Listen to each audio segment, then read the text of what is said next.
All right, well, I couldn't let this one leave the shop without showing you guys and doing a little walk around. This is Mike's 72 K5 Blazer. It's been a 2-year project, and even though WFO did not build this, we did have our hands in quite a few different parts of it. It was put together by a guy named Tom, who owns a shop called Farm Out Fab down in the valley, and it's definitely worthy of a walk around here. So first off, come over here and we'll show you the interior. This is a part that we kind of helped with. Roman's Upholstery in Auburn, who does all our upholstery, just got finished with this. It has some later model Chevy seats in it. You see the diamond stitch. And then the dash is super clean on this thing. So Dakota digital gauges, tilt column, air conditioning, a really, really clean Restomod. And if you swing back here and take a look at the roll bar, this is what we did. So Mitch built this roll bar about a year ago. It's super clean, family style. Got our speaker cans mounted in it. And we put a dome light up in the middle.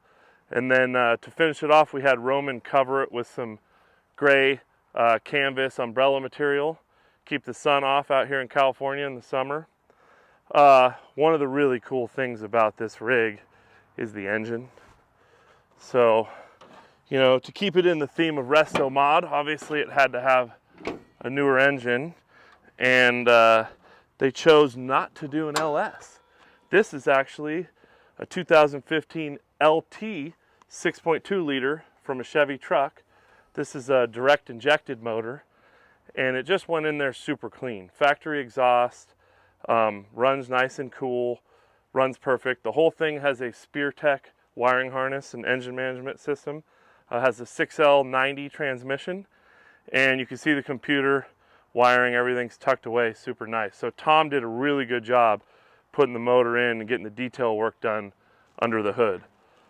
So the cool thing about this truck is we did something that I've always wanted to do on the suspension, axles, and chassis.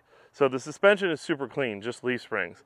But we're going to take it down and put it on the rack, and we're going to show you something that I decided to do for Mike, and he went along with it, and I think it came out really well. So we'll see you down on the rack. So Alan over in the gear and axle shop built up these axles for him almost 2 years ago now. So this is a later model GM 14 bolt factory rear disc with dual piston calipers and a mechanical e-brake. We got all the e-brake cables hooked up with the low car cables. It's got our diff cover on it. The cool thing about these late model 14 bolt disc brakes is they're 69 inches wide, which is the same width of what the front ends are. The old ones were 67 inches wide. So 410 gears, Detroit Truetrac in it. It's got a 1350 CV rear driveline. If you sneak underneath here. So we did a 3.0 Atlas with our flat flange 1350 CV driveline, our 1350 U-bolt yoke at the pinion. Just standard lift springs, nothing fancy. Now here's where it gets a little tricky. So I don't know if you noticed, but the transfer case is on the driver's side. So when you run an LS or these LTs and new style automatic transmissions, if you take a peek over here, the transmission is designed for the drive shaft to come on this side. A 4L60 and a 4L80 has a big bump over on this side, even a Turbo 400. So when you're setting these up, if you can go driver's side, leaves you plenty of room for everything. Gets it away from the starter and everything else. So this is where it gets weird too. So we got a Chevy, but this happens to be a Ford high pinion Dana 44 front axle, and this is from a 78-79 only Ford F-250. So I was able to locate this axle, convince Mike this is what we wanted to build for him, put 410s and a Truetrac in the front as well. As you sneak all the way underneath and look from the front, we went ahead and put our 1.5 inch heavy-duty tie rod on it, and the 78-79 Fords happen to have Chevy tie rod taper. So these are Chevy 1-ton tie rod ends, go right in. And then we snuck this Fox stabilizer right behind the tie rod, super clean. Suspension's not crazy. These are just 4-inch lift springs.